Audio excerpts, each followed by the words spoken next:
उड़ी के हवाले से करते हैं, चूंकि जहां पर गुज़श्ता दिनों 2 अलग अलग ऑपरेशंस खत्म हुए, 3 मिलिटेंटों की हलाकत हुई, फौज का एक जवान भी जख्मी हुआ, इतलात फौज की तरफ से दी गई और भारी मिकदार में असला और गोला बारूद भी बरामद हुआ हथलुंगा इलाके से या बाकी जो एरियाज थे जहां पर दरअंदाजी की कोशिश फौज के बकौल नाकाम बनाई गई। लेकिन इस बीच उड़ी से अब खबर यह है कि दोबारा फौजी जो बेस कैंप है उसके आसपास एक बार फिर अलर्ट पर सिक्योरिटी फोर्सेस को, फौज को रहने को कहा गया है, क्योंकि सरहदी इलाका उड़ी के अंदर जहां पर न सिर्फ दरअंदाजी की कोशिश हुई है बल्कि खुफिया इदारों की रिपोर्ट के बाद बेस कैंप में अफसरान को कहा गया है कि वो चौकन्ना रहें, चौकसी बरतें। हिदायत जारी कर दी गई हैं कि लाइन ऑफ कंट्रोल के करीबी इलाकों में, चूंकि एयरबेस भी कोई ज्यादा दूर बैनुल अक़वामी बल्कि जो लाइन ऑफ कंट्रोल है उससे ज्यादा दूर नहीं है, इस इलाके पर भी खास नजर दुश्मन की हो सकती है। जो खुफिया इदारों की रिपोर्ट है उस बिना पर अब अलर्ट पर रहने को तमाम फौजी अफसरान को कहा गया है और अपने अपने जिन इलाकों के अंदर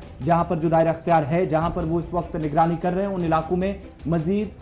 चौकसी बरतने की अपील उनसे हिदायत की गई है। दूसरी तरफ एक जानिब जब ऐसी सूरत हाल बनी है तो कल चूंकि डीजीपी दिलबाग सिंह भी उड़ी के दौरे पर थे, इस जो गुज़श्ता दिनों ऑपरेशन खत्म हुआ उसके बाद सारी सूरत हाल रही उस पर ब्रीफ किया गया सिक्योरिटी फोर्सेस की कार्रवाई के हवाले से उन्हें। तो उसके बाद उन्होंने कहा कि जो कोशिश अब तक हुई है ये यहां रुकने वाली नहीं है, मुमकिन कोशिश दरअंदाजी की मजीद हो सकती है जिसमें इजाफे का इम्कान है। कुछ दिन बाद ऊपरी इलाकों में बर्फ पड़ना शुरू हो जाएगी और उससे पहले हो सकता है कि 1-2 पॉइंट जहां पर आज भी खदशा है दरअंदाजी हो सकती है, लिहाजा वहां पर भी अब चौकसी बरती जा रही है। दूसरी तरफ खुफिया इदारों की रिपोर्ट के बाद फौज को भी अलर्ट पर रखा